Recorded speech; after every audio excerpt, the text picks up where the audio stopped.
കഴിഞ്ഞ വീഡിയോയിൽ നമ്മൾ ഡിസ്കസ് ചെയ്തുകൊണ്ടിരുന്നത് ക്രിമിനോളജിയിലെ ടോപ്പിക്കായിട്ടുള്ള കൊസേഷൻ ഓഫ് ക്രൈമാണ്. അതിൻ്റെ ബാലൻസാണ് ഈ വീഡിയോയിൽ നോക്കാൻ പോകുന്നത്. Psychological factors. സൈക്കോളജിക്കകത്ത് എന്തൊക്കെ ഇൻക്ലൂഡ് ചെയ്യുന്നുണ്ട്? Study of mind and behaviour and attitudes ആണ് സൈക്കോളജിയിലകത്ത് വരുന്നത്.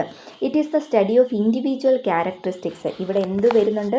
ഇൻഡിവിജ്വൽ ക്യാരക്ടറിസ്റ്റിക്സിൻ്റെ സ്റ്റഡി വരുന്നുണ്ട്. അത് ഏതൊക്കെയാണ് ഇൻഡിവിജ്വൽ ക്യാരക്ടറിസ്റ്റിക്സ് എന്ന് പറയുന്നത്? Personality, reasoning, intelligence, imagination, memory, creativity, അങ്ങനെ പോകുന്നു. അതുപോലെ psychologist treat crime as a behaviour learned by the criminal in course of his contact with different persons. അപ്പോൾ സൈക്കോളജിസ്റ്റ് ക്രൈമിനെ ട്രീറ്റ് ചെയ്യുന്നത് എന്തായിട്ടാണ്? ഒരു ബിഹേവിയർ ആയിട്ടാണ് ട്രീറ്റ് ചെയ്യുന്നത്. Learned by the criminal in course of his contact with different people പലവരുമായിട്ട് കോണ്ടാക്റ്റിൽ വരുമ്പോൾ അവിടെ നിന്ന് പഠിക്കുന്ന ഒരു ബിഹേവിയർ ആയിട്ടാണ് ക്രൈമിനെ ട്രീറ്റ് ചെയ്യുന്നത്. ആര്? സൈക്കോളജിസ്റ്റുകൾ. അതിൽ Sigmund Freud's theory of criminal behaviour ആണ് ഇവിടെ ആദ്യം പറയുന്നത്. സിഗ്മണ്ട് ഫ്രൂഡ് എന്ത് ചെയ്തു? Explained mental conflict in the personality of criminals in term of id, ego and super ego. അപ്പോൾ ഇവിടെ എന്താണ്? സിഗ്മണ്ട് ഫ്രൂഡ് മെൻ്റൽ കോൺഫ്ലിക്റ്റിനെ എക്സ്പ്ലെയിൻ ചെയ്തു. എങ്ങനെ? ഇൻ ദ പേഴ്സണാലിറ്റി ഓഫ് ക്രിമിനൽസിൻ്റെ പേഴ്സണാലിറ്റിയുടെ അടിസ്ഥാനത്തിൽ. എങ്ങനെയാണ്? അവിടെ കുറച്ച് ടേംസ് പറഞ്ഞിട്ടുണ്ട്. Id, ego, super ego. Okay, ഇഡെന്നും പറയാം. Id, ego, super ego. അപ്പോൾ ഇങ്ങനത്തെ കുറച്ച് ടേംസ് വെച്ചിട്ടാണ് ഈ ക്രിമിനൽസിൻ്റെ പേഴ്സണാലിറ്റിയെ പറ്റി ഇവിടെ പറഞ്ഞിരിക്കുന്നത്. He asserted that id generate basic biological and psychological urges and impulses in a person such as sexual desire, hunger, affection for kith and kin, lust for power, etcetera. Id ഇവിടെ ഒരു basic ആയിട്ടുള്ള biological, സൈക്കോളജിക്കലായിട്ടുള്ള urges generate ചെയ്യും എന്നാണ് പറയുന്നത്, അല്ലെങ്കിൽ impulses generate ചെയ്യും എന്നാണ് പറയുന്നത്. ഓക്കെ, അപ്പോൾ ഐഡി എന്ത് ചെയ്യുന്നു? Basic biological and psychological urges generate ചെയ്യുന്നു. ഏതൊക്കെയാണ് ഇവിടുത്തെ സൈക്കോളജിക്കൽ ഏർജസ് എന്ന് പറയുന്നത്? Sexual desire, hunger, affection for kith and kins, പവറിനോടുള്ള ലെസ്റ്റ്, ഇതൊക്കെയാണ് ഇവിടെ പറയുന്നത്. ഈഗോ എന്ന് പറയുന്നത് എന്താണ്? ഒരു കോൺഷ്യസ് പേഴ്സണാലിറ്റിയാണ് of which the individual aware. നമുക്കറിയാം നമ്മളുടെ ഉള്ളിൽ ഒരു ഈഗോ ഉണ്ടെന്ന്. അപ്പോൾ അത് ഈഗോ എന്ന് പറയുന്നത് ഒരു കോൺഷ്യസ് പേഴ്സണാലിറ്റിയാണ്. മറ്റേതെങ്ങനെയാണ്? ബയോളജിക്കൽ അല്ലെങ്കിൽ ഫിസിക്കൽ ഏർജസ് വഴി ജനറേറ്റ് ചെയ്യുന്ന ബേസിക് ആയിട്ടുള്ളൊരു കാര്യമാണ് ഐഡി എന്ന് പറയുന്നത്. അതുപോലെ ഇവിടെ പറയുന്നുണ്ട് സെക്ഷൽ പ്ലഷറിന് അല്ലെങ്കിൽ ഹങ്കറിനോടുള്ള ഡിസയർ എന്ന് പറയുന്നത് ഒരു വ്യക്തിയുടെ ബേസിക് ഏർജസ് ആണ്. പക്ഷേ അവൻ എപ്പോഴും അത് ഫുൾഫിൽ ചെയ്യാൻ ശ്രമിക്കുന്നത് എങ്ങനെയായിരിക്കും? നേരായ മാർഗത്തിലൂടെ ആയിരിക്കും. ഇപ്പം വിശക്കുമ്പോൾ ചെന്നിട്ട് മോഷ്ടിച്ച് കഴിക്കുക. അപ്പോൾ എന്ത് ചെയ്യും? അവൻ്റെ പേഴ്സണാലിറ്റിയെ അവിടെ ബാധിക്കും. അപ്പോൾ അവന് ഉള്ളിലൊരു കോൺഷ്യസ്നെസ് ഉണ്ട്. റൈറ്റായിട്ടുള്ള നേരായ മാർഗത്തിൽ കൂടെ മാത്രമേ ഇതൊക്കെ അച്ചീവ് ചെയ്യാവൂ. ഇല്ലാന്നുണ്ടെങ്കിൽ അവൻ്റെ പേഴ്സണാലിറ്റിയെ ബാധിക്കും. അപ്പോൾ പേഴ്സണാലിറ്റിയെ പ്രൊട്ടക്റ്റ് ചെയ്യാൻ വേണ്ടി ഇവൻ റൈറ്റസ് മീൻസിൽ കൂടെ മാത്രമേ അത് അച്ചീവ് ചെയ്യാൻ വേണ്ടി ശ്രമിക്കത്തുള്ളൂ. അതുപോലെ ഇവിടെ പറയുന്നുണ്ട് any deviation from the normal course shall cast slander on his personality. എന്തേലും തരത്തിൽ ഈ നോർമൽ കോഴ്സിൽ നിന്നും ഡീവിയേറ്റ് ചെയ്ത് പോയി കഴിഞ്ഞാൽ അവൻ്റെ പേഴ്സണാലിറ്റിയെ അത് ബാധിക്കുന്നു. സൂപ്പർ ഈഗോ എന്ന് പറയുന്നത് എന്താണ്? ഫോഴ്സ് ഓഫ് സെൽഫ് ക്രിറ്റിസിസമാണ്. ഒരു സ്വയം നമ്മളെ ക്രിട്ടിസൈസ് ചെയ്യുന്ന ഒരു ഫോഴ്സാണ് സൂപ്പർ ഈഗോ എന്ന് പറയുന്നത്. And control in her and every person. അതുപോലെ തന്നെ എന്താണ്? ഒരു കൺട്രോൾ കാണും. എല്ലാ വ്യക്തിയിലും ഒരു സെൽഫ് ക്രിറ്റിസിസം ഉണ്ടാകുന്നതാണ്. അപ്പോൾ ഇവിടെ എന്ത് സംഭവിക്കുന്നു? ഇവിടെ എപ്പോഴും ഈ ഐഡിയും ഈഗോയും സൂപ്പർ ഈഗോയും തമ്മിൽ എപ്പോഴും ഒരു കോൺഫ്ലിക്റ്റ് വന്നുകൊണ്ടേയിരിക്കും. അതുപോലെ ഇവിടെ പറയുന്ന മറ്റൊരു കാര്യമാണ് ഒരു സൂയിസൈഡ് കമ്മിറ്റ് ചെയ്യുന്നത് എങ്ങനെയാണ്? അവൻ്റെ ഇൻഫീരിയോറിറ്റി ഫീലിംഗ്, ഉള്ളിലെ ഫീലിങ്സ് അല്ലെങ്കിൽ അവൻ്റെ ഫ്രസ്ട്രേഷൻ, ഡിപ്രഷൻ, ആങ്സൈറ്റിയിൽ നിന്നൊക്കെയാണ് ഒരു സൂയിസൈഡിലേക്ക് എത്തിച്ചേരുന്നത്. അതുപോലെ ഒരു തെഫ്റ്റ് കമ്മിറ്റ് ചെയ്യാൻ എന്തായിരിക്കും കാരണം? അവൻ്റെ ഫിനാൻഷ്യലി ഉള്ള പ്രോബ്ലംസ് ആയിരിക്കാം. അല്ലാന്നുണ്ടെങ്കിൽ ഒരു ഡിപ്പെൻഡൻസിൽ നിന്നോ അല്ലെന്നുണ്ടെങ്കിൽ ഒരു വെറുപ്പ് അങ്ങനെയുള്ള ആ ഒരു ഫീലിങ്സിൽ നിന്നൊക്കെ അവൻ മോചിതനാവാൻ വേണ്ടിയായിരിക്കാം ചിലപ്പം തെഫ്റ്റൊക്കെ കമ്മിറ്റ് ചെയ്യുന്നത്. അതുപോലെ തന്നെ ഫ്രൂഡിനെ സംബന്ധിച്ചിടത്തോളം ഫ്രൂഡ് ഇവിടെ പറയുന്നുണ്ട്, ഈഗോ എന്ന് പറയുന്നത് ഒരിക്കലും ഒരു കുട്ടി ജനിക്കുമ്പോൾ എന്താണ് ഈഗോയും കൊണ്ടല്ല ജനിക്കുന്നത്. പക്ഷേ എങ്ങനെയാണ് അത് ഇൻഡിവിജ്വൽ എന്താണ് sometimes but it is sometime the individual learns. ഒരു വ്യക്തി പഠിക്കുന്നതാണ് ഈഗോ എന്ന് പറയുന്നത്. അല്ലാതെ ഒരിക്കലും അത് ജനിക്കുമ്പോഴേ ഒരു വ്യക്തി ഈഗോയെ ഒരു വ്യക്തിക്ക് ഉണ്ടായിരിക്കത്തില്ല. അതിനൊരു എക്സാമ്പിൾ ഇവിടെ പറയുന്നത് ഒരു കുട്ടി എന്താണ് learns that it is fed only after cry. ഒരു കുട്ടി കരഞ്ഞെങ്കിൽ മാത്രമേ അതിനെ ഫീഡ് ചെയ്യൂ എന്നുള്ളത് ആ കൊച്ച് പഠിച്ചു വച്ചിരിക്കുന്ന ഒരു കാര്യമാണ്. അതുപോലെ തന്നെ എന്താണ് പ്ലീസ് പറഞ്ഞെങ്കിൽ മാത്രമേ ആ കൊച്ചിന് എന്തെങ്കിലും ഒരു സാധനം ഒബ്റ്റെയിൻ ചെയ്യാൻ വേണ്ടി അല്ലെങ്കിൽ പേരൻസിൻ്റെ കയ്യിൽ നിന്നാണെങ്കിലും വാങ്ങിയെടുക്കാൻ പറ്റൂ എന്നുള്ള കാര്യം ആ കൊച്ചിൻ്റെ മനസ്സിലുണ്ട്. ഗ്രാജുവലി എന്താകുന്നു, ഈഗോ ഡെവലപ്പ് ആകുന്നു. അതുപോലെ തന്നെ സ്റ്റാർട്ട്സ് കൺട്രോളിങ് ദ ടെമ്പർ. ആ ടെമ്പർ കൺട്രോൾ ചെയ്യാൻ വേണ്ടി ശ്രമിക്കുന്നു. അതിനെയാണ് നമ്മൾ ഇഡെന്ന് പറയുന്നത്. ഇനി സൂപ്പർ ഈഗോ എന്ന് പറയുന്നത് എന്താണ്? ഒരു അൺകോൺഷ്യസ് പേഴ്സണാലിറ്റിയാണ് സൂപ്പർ ഈഗോ എന്ന് പറയുന്നത്. It is the conscience which exist in the unconscious areas of mind. നമ്മളുടെ മനസ്സിൻ്റെ അൺകോൺഷ്യസ് ആയിട്ടുള്ള ഭാഗങ്ങളിൽ, മനസ്സിൻ്റെ അൺകോൺഷ്യസ് ആയിട്ടുള്ള ഇടങ്ങളിൽ ഉള്ള കോൺഷ്യസ് ആയിട്ടുള്ളൊരു കാര്യമാണ് എന്തെന്ന് പറയുന്നത് സൂപ്പർ ഈഗോ. അതുകൊണ്ടാണ് ഇതിനെ അൺകോൺഷ്യസ് പേഴ്സണാലിറ്റി, നമുക്ക് പോലും അറിയത്തില്ല ഇങ്ങനൊരു ഇതുണ്ടെന്ന്. ഇനി സൂപ്പർ ഈഗോ എന്ന് പറയുന്നത് എന്താണ്? Characteristics the fully socialist and conforming member of society. അതുപോലെ ഇതെന്താണ്? ഒരു മോറലും എത്തിക്കൽ ആറ്റിറ്റ്യൂഡ്സ്, പേരൻസിൻ്റെ മോറൽ ആൻഡ് എത്തിക്കൽ ആറ്റിറ്റ്യൂഡ്സിൽ നിന്നാണ് വരുന്നത്. കാരണം പേരൻസ് കുട്ടികളുമായിട്ട് ഇൻ്ററാക്റ്റ് ചെയ്യുമ്പോൾ അല്ലെങ്കിൽ കുട്ടികളുടെ ആ ഒരു ഡെവലപ്പിംഗ് സ്റ്റേജിൽ, ഏർലി ഡെവലപ്പിംഗ് സ്റ്റേജിലൊക്കെ ആണ് എന്ത് വരുന്നത്? ഈ സൂപ്പർ ഈഗോയുടെ ഫോർമേഷൻ നടന്നുകൊണ്ട് ഇരിക്കുന്നത്. ഇവിടെ ID ഡിമാൻഡ് ചെയ്യുന്നത് പ്ലഷറും സൂപ്പർ ഈഗോ ഡിമാൻഡ് ചെയ്യുന്നത് കൺട്രോളുമാണ്. അതുകൊണ്ട് തന്നെ ഇവിടെ ഒരു കോൺഫ്ലിക്റ്റ് ഉണ്ടാകുന്നു.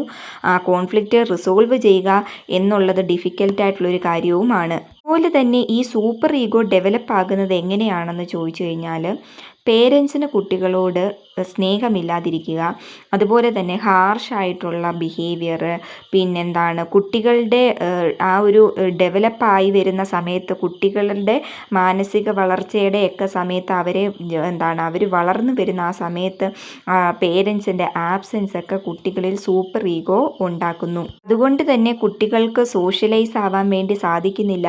അതൊക്കെ കാരണം ഈ സൂപ്പർ ഈഗോ ഒരുപാട് ഡെവലപ്പായി വരും എന്നാണ് ഈ തിയറിക്കകത്ത് മെയിനായിട്ടും പറയുന്നത്. അതുപോലെ തന്നെ സൈക്കോളജിസ്റ്റ് റെക്കഗ്നൈസ് ചെയ്യുന്നുണ്ട് മറ്റുള്ള ഫാക്ടേഴ്സ് ആയിട്ടുള്ള എന്തൊക്കെ, ഫാമിലിയുടെ ഔട്ട്സൈഡിൽ നിന്നും ഓരോ വ്യക്തികളുമായിട്ടുള്ള റിലേഷൻഷിപ്പ്, അതുപോലെ തന്നെ ജനറൽ സോഷ്യൽ എൻവയോൺമെൻ്റ് ഒക്കെ ഈ സൂപ്പർ ഈഗോയുടെ ഫോർമേഷന് വേണ്ടി കുറേ ആ ഒരു ഫോർമേഷനെ അഫക്റ്റ് ചെയ്യുന്നുണ്ട്. സൂപ്പർ ഈഗോ ഓവർ ഡെവലപ്പ് ആയി കഴിഞ്ഞാൽ അതെന്തിലേക്ക് നയിക്കും? കുറ്റബോധത്തിലേക്ക് നയിക്കുമെന്നാണ് പറയുന്നത്. അപ്പോൾ ഇവിടെ സിഗ്മൻഡ് ഫ്രൂഡിൻ്റെ സൈക്കോളജിക്കൽ തിയറിക്കകത്ത് പറയുന്നതാണ് ID, ego and super ego. അടുത്തതാണ് കോൺഫ്ലിക്റ്റ് തിയറി. കോൺഫ്ലിക്റ്റ് തിയറി എന്ന് പറയുന്നത് സെറ്റ് ഓഫ് ക്രിമിനോളജിക്കൽ തിയറീസ് ആണ്. ഇവിടെ എന്ന് പറയുന്നത് സോഷ്യലിയും അതുപോലെ തന്നെ സോഷ്യലും എക്കണോമിക് പവറും ഉള്ളവരെ ഉൾക്കൊള്ളുന്ന, അല്ലെങ്കിൽ അങ്ങനെ ശക്തിയുള്ളവരെ ഉൾക്കൊള്ളുന്ന ഒരു തിയറിയാണ് കോൺഫ്ലിക്റ്റ് തിയറി എന്ന് പറയുന്നത്. ഇവിടെ റൂളിംഗ് ക്ലാസ് ആണ് എന്ത് ചെയ്യുന്നത്? Ruling class will define anti social behaviour. Ruling class എന്ത് ചെയ്യുന്നു? ആൻറ്റി സോഷ്യൽ ബിഹേവിയറിനെ ഡിഫൈൻ ചെയ്യുന്നു. ആൻറ്റി സോഷ്യൽ ബിഹേവിയർ എന്ന് പറയുന്നത് എന്തിൽ നിന്നും വരുന്നതാണ്? ഒരു ക്ലാസ് കോൺഫ്ലിക്റ്റിൽ നിന്ന് വരുന്നതാണ്, അല്ലെങ്കിൽ സോഷ്യലോ എക്കണോമിക്കോ ആയിട്ടുള്ള ഇൻഇക്വാളിറ്റിയിൽ നിന്നും വരുന്നതാണ്. അപ്പോൾ ആൻറ്റി സോഷ്യൽ ബിഹേവിയർ എവിടെ നിന്ന് വരുന്നു? സാമ്പത്തികവും സാമൂഹികവുമായിട്ടുള്ള വേർതിരിവിൽ നിന്നുമാണ് എന്ത് വരുന്നത്, ആൻറ്റി സോഷ്യൽ ബിഹേവിയർ വരുന്നത്. Ruling class uses the criminal law and the criminal justice system to protect their interest and to control the lower class. Ruling class എപ്പോഴും എന്തിനു വേണ്ടിയാണ് ശ്രമിക്കുന്നത്? അവർ ഈ ക്രിമിനൽ ലോയും ക്രിമിനൽ ജസ്റ്റിസ് സിസ്റ്റവും ഒക്കെ അവരുടെ നല്ലതിന് വേണ്ടി ഉപയോഗിക്കുന്നു. എന്നിട്ട് ഈ ലോവർ ക്ലാസ്സിനെ അവർ അടിച്ചമർത്തുന്നു, അല്ലെങ്കിൽ അവരെ കൺട്രോൾ ചെയ്യുന്നു, ലോവർ ക്ലാസ്സിനെ. ഇവിടെ ഒരു ഏർലിയസ്റ്റ് കോൺഫ്ലിക്റ്റ് തിയറിയാണ് ടോർസൺ സെല്ലിൻ്റെ കൾച്ചർ കോൺഫ്ലിക്റ്റ് തിയറി എന്ന് പറയുന്നത്. ഇവിടെ homogeneous societies are characterised by a high percentage of shared norms. Homogeneous എന്ന് പറയുന്നത് എന്താണ്? യൂണിഫോം കോമ്പോസിഷൻ, ഒരേപോലെയുള്ള സൊസൈറ്റിയിൽ ഒരേപോലെ നിൽക്കുന്ന ആളുകളെയാണ് ഹോമോജീനസ് സൊസൈറ്റി എന്ന് വിളിക്കുന്നത്. അവരെ ക്യാരക്ടറൈസ് ചെയ്യുന്നത് എങ്ങനെയാണ്? High percentage of shared norms ആയിരിക്കും. അവർക്ക് ഏകദേശം അവരുടെ നോംസും കാര്യങ്ങളും ഒക്കെ ഒരേപോലെ ആയിരിക്കും. അവരുടെ നോംസ്, വാല്യൂസ് അതൊക്കെ ഒരേപോലെയാണ്. അതുകൊണ്ട് അവിടെ വലിയ കോൺഫ്ലിക്റ്റ് ഉണ്ടാവുന്നില്ല. ഓക്കെ, അവിടെ therefore A conscious model of the law is an accurate model. അതുപോലെ ഹോമോജിനിറ്റി കുറഞ്ഞു കഴിഞ്ഞാൽ അവിടെ ഹെട്രോജിനിറ്റി കൂടുന്നു. ഹെട്രോജിനിറ്റിയിലകത്ത് എന്താണ് വരുന്നത്? അവർക്കൊരിക്കലും ഒരേപോലത്തെയുള്ള ഷെയർഡ് നോംസോ വാല്യൂസോ ആയിരിക്കത്തില്ല. അവർക്ക് ഡിഫറെൻറ്റ് വാല്യൂസൊക്കെ ആയിരിക്കും ഉണ്ടായിരിക്കുന്നത്. അപ്പോൾ ഹോമോജിനിറ്റി കുറഞ്ഞിട്ട് ഹെട്രോജിനിറ്റി കൂടിക്കഴിഞ്ഞാൽ അവിടെ എന്താകുന്നു? The law is less likely to represent a common set of values. അവിടെ ഒരു ഒരേപോലെ ഉള്ള വാല്യൂസ് ഉണ്ടാകുന്നതിന് ചാൻസ് കുറവാണ്. Crime is greater in heterogeneous society. Crime കൂടുന്നത് എപ്പോഴാണ്? ഈ ഹെട്രോജീനിയസ് സൊസൈറ്റിയിലാണ്. പലർക്കും പലതരത്തിലുള്ള ചിന്താഗതിയും പലതരത്തിലുള്ള വാല്യൂസും വന്നു കഴിയുമ്പോഴാണ് അവിടെ ക്രൈം കൂടുന്നതെന്നാണ് ഇവിടെ പറയുന്നത്. ക്രൈം എപ്പോഴായിരിക്കും കുറവുണ്ടായിരിക്കുന്ന സമയം? ഹോമോജീനസ് സൊസൈറ്റിയിലായിരിക്കും. കാരണം എന്താണ്? അവർക്ക് ഒരേപോലെയുള്ള ഷെയർഡ് നോംസും വാല്യൂസും ആയിരിക്കും ഉണ്ടായിരിക്കുന്നത്. ഇവിടെ വോൾഡ് ഒരു മോഡൽ, ഏർലി മോഡൽ ഡെവലപ്പ് ചെയ്തിട്ടുണ്ട്. അതേതാണ്? Group conflict theory. അത് ബേസ് ചെയ്തിരിക്കുന്നത് എന്താണ്? Based not on culture conflict. Culture കോൺഫ്ലിക്റ്റിൻ്റെ ബേസിസിലല്ല ഈ ഗ്രൂപ്പ് തിയറി ഇവിടെ കൊണ്ടുവന്നിരിക്കുന്നത്, ബട്ട് ഓൺ കോൺഫ്ലിക്റ്റ് ഓഫ് ഇൻട്രസ്റ്റുകളുടെ കോൺഫ്ലിക്റ്റാണ് ഇവിടെ പറയുന്നത്. Groups are created by individuals with common interest. Groups create ചെയ്യുന്നത് എങ്ങനെയാണ്? ഇൻഡിവിജ്വൽസ് ആണ്. കോമൺ ഇൻട്രസ്റ്റിൻ്റെ പുറത്താണ് ഗ്രൂപ്പ്സ് ക്രിയേറ്റ് ചെയ്യുന്നത്. And these interest can best be furthered through the group. അപ്പോൾ ഈ ഇൻട്രസ്റ്റുകൾ നമുക്ക് എങ്ങനെയാണ് മുന്നോട്ട് കൊണ്ടുപോകാൻ പറ്റുന്നത്? ഈ ഗ്രൂപ്പ്സ് വഴിയാണ്. ഗ്രൂപ്പ് ചേഞ്ച് ആകുന്നു, ഇവോൾവ് ആകുന്നു, ഡിസപ്പിയർ ആകുന്നു. And the process of creating and working with group create group identification. അപ്പോൾ ഈ ഗ്രൂപ്പിൽ മെമ്പർ ആകുക അല്ലെങ്കിൽ അതിൽ പ്രവർത്തിക്കുക എന്ന് പറയുമ്പോൾ അവിടെ എന്താകുന്നു? അവിടെ ഒരു ഗ്രൂപ്പ് ഐഡൻറ്റിഫിക്കേഷൻ ക്രിയേറ്റ് ചെയ്യുന്നു, ലോയൽറ്റി വരുന്നു, ലീഡിങ്, അതൊരു ഇമോഷണൽ, ആ ഗ്രൂപ്പിനോടുള്ളൊരു ഇമോഷണൽ അറ്റാച്ച്മെൻറ്റ് കൊണ്ടുവരുന്നു. അതിൻ്റെ മെമ്പേഴ്സിനെ കുറച്ചും കൂടെ ഇൻസ്പയർ ചെയ്യുന്നു. അപ്പോൾ ഇതിനൊക്കെ ഗ്രൂപ്പ് സഹായിക്കുന്നുണ്ട്. Vold's theory is that different group have different interest which give rise to conflict. അപ്പോൾ ഓരോ ഗ്രൂപ്പിനും ഓരോ ഇൻട്രസ്റ്റുകളായിരിക്കും, അല്ലേ? ഇപ്പം നമ്മളെപ്പോഴും എന്താണ് ഫ്രണ്ട്സിനെ ചൂസ് ചെയ്യുമ്പോൾ നമ്മളുടെ ഒരേ ഒരു ചിന്താഗതിയുള്ള അല്ലെങ്കിൽ നമ്മളെപ്പോലെ നിൽക്കുന്നവരെ ആയിരിക്കും നമ്മളെല്ലാം കൂടെ ആയിരിക്കും ഒരു ഗ്രൂപ്പ് ആവുന്നത്. അപ്പോൾ മറ്റൊരു ഗ്രൂപ്പും നമ്മളുടെ ഈ ഗ്രൂപ്പും തമ്മിൽ എന്താണ്? അവരുടെ ഇൻട്രസ്റ്റുകൾ ഡിഫറൻ്റ് ആകുമ്പോൾ അവിടെ ഒരു കോൺഫ്ലിക്റ്റ് ഉണ്ടാകുന്നു. Where group have similar strength they often resolve their conflict by a compromise which lead to stability in society. ഇനി ഓരോ ഗ്രൂപ്പിൻ്റെ അകത്ത് സിമിലർ ആയിട്ടുള്ളൊരു സ്ട്രെങ്ത് ആണ് ഉള്ളത് എന്നുണ്ടെങ്കിൽ അവിടെ എന്തായിരിക്കും? ആ ഒരു കോൺഫ്ലിക്റ്റിനെ നമുക്ക് കോംപ്രമൈസിലേക്ക് കൊണ്ടുവരികയും സൊസൈറ്റിയിൽ ഒരു സ്റ്റെബിലിറ്റി കൊണ്ടുവരാൻ വേണ്ടി സാധിക്കുന്നതുമാണ്. അതല്ല, ഓരോ ഗ്രൂപ്പിലും ഓരോ പവറാണ് ഉള്ളത്, അവരുടെ സ്ട്രെങ്തിന് വ്യത്യാസമുണ്ട് എന്നുണ്ടെങ്കിൽ അവിടെ ഫ്രസ്ട്രേഷൻ കൊണ്ടുവരുന്നു. വീക്കർ സെക്ഷനെ ആ പറഞ്ഞിട്ടുള്ള പവറുള്ള ഗ്രൂപ്പ് എന്തു ചെയ്യുന്നു? അടിച്ചമർത്താൻ വേണ്ടി എപ്പോഴും ശ്രമിച്ചുകൊണ്ടിരിക്കും. നമുക്കിവിടെ ഒരു എക്സാമ്പിൾ പറയാൻ വേണ്ടി പറ്റും. എന്താണ്? നമ്മളുടെ ഇന്ത്യയിൽ തന്നെ കാസ്റ്റ് ഡിഫറൻസുകളും കമ്മ്യൂണൽ ഹേറ്റ്രഡുകളും ഡീപ്പ് റൂട്ടഡ് ആണ്. ഓക്കെ, ഡിഫറെൻറ്റ് കമ്മ്യൂണിറ്റിയിലുള്ളവർ തമ്മിൽ തമ്മിൽ ഈ പറഞ്ഞിട്ടുള്ള കാസ്റ്റ് ഡിഫറൻസ് ഒക്കെ നല്ല രീതിയിലുണ്ട്. അതിൻ്റെ ഒരു എക്സാമ്പിൾ ഇവിടെ പറയുന്നതാണ് mass massacre and blood shed in Punjab caused by Sikh terrorist activities. Sikh terrorist activities എന്താണ് ഇവിടെ പഞ്ചാബിൽ കോസ് ചെയ്യുന്ന മാസ് മസാക്കേർ ബ്ലഡ് ഷെഡും ഒക്കെ ഇതിന് എക്സാമ്പിളാണ്. അതുപോലെ 2002 മരട് മസാക്കേർ കോഴിക്കോട് നടന്നതും ഇതിന് അവിടെ എന്താണ് നടന്നത്, ഹിന്ദുവും മുസ്ലിംസും തമ്മിലുള്ളൊരു കോൺഫ്ലിക്റ്റ് ആയിരുന്നു. അതെന്ന് പറയുന്നത് ചെറിയ കാര്യങ്ങൾക്ക് വേണ്ടിയാണ്, ഒരു പബ്ലിക് ടാപ്പിൽ നിന്നും വെള്ളം എടുത്തതുമായിട്ട് ബന്ധപ്പെട്ടിട്ടുള്ളൊരു കാര്യമായിരുന്നു. അപ്പോൾ അതൊക്കെ ഇതിന് എക്സാമ്പിളുകളായിട്ട് ഇവിടെ പറയുന്നുണ്ട്. അടുത്തത് ഇവിടെ പറയുന്നതാണ് Sutherland's theory of differential association. അപ്പോൾ 9 പ്രപ്പോസിഷൻസ് ആണ് ഈ ഡിഫറൻഷ്യൽ അസോസിയേഷൻ തിയറിക്കകത്ത് പറയുന്നത്. Sutherland's theory doesn't account for why an individual become a criminal. ഇവിടെ എന്തുകൊണ്ടാണ് ഒരു ഇൻഡിവിജ്വൽ ക്രിമിനൽ ആവുന്നത് എന്നുള്ള കാര്യം പറയുന്നില്ല, എങ്ങനെ അത് സംഭവിക്കുന്നു എന്ന് പറയുന്നുണ്ട്. He summarised the principles of differential association theory with 9 proposition. അപ്പോൾ എന്ത് ചെയ്തു, പിന്നെ സൂദർലാൻഡിൻ്റെ പ്രിൻസിപ്പിൾസ് എല്ലാം കൂടെ സമ്മറൈസ് ചെയ്ത് ഒരു ഡിഫറൻഷ്യൽ അസോസിയേഷൻ തിയറി എന്നും പറഞ്ഞിട്ട് ഒരു ഇത് ഫോം ചെയ്തിട്ടുണ്ട്. അപ്പോൾ ഇവിടെ ഏതൊക്കെയാണ് ആ 9 പ്രൊപ്പോസിഷൻസ് എന്ന് നോക്കാം. ഫസ്റ്റ് വൺ എന്ന് പറയുന്നത് എന്താണ്, all criminal behaviours is learned. എല്ലാ ക്രിമിനൽ ബിഹേവിയറും എന്താണ്, ലേൺ ചെയ്തെടുക്കുന്നതാണ്. Criminal behaviour is learned through interaction with others via a process of communication. ഒരു കമ്മ്യൂണിക്കേഷൻ പ്രോസസ്സിലൂടെ മറ്റുള്ളവരുമായിട്ടുള്ള ഇൻറ്ററാക്ഷൻ വഴി ലേൺ ചെയ്യുന്നതാണ് ക്രിമിനൽ ബിഹേവിയർ എന്ന് പറയുന്നത്.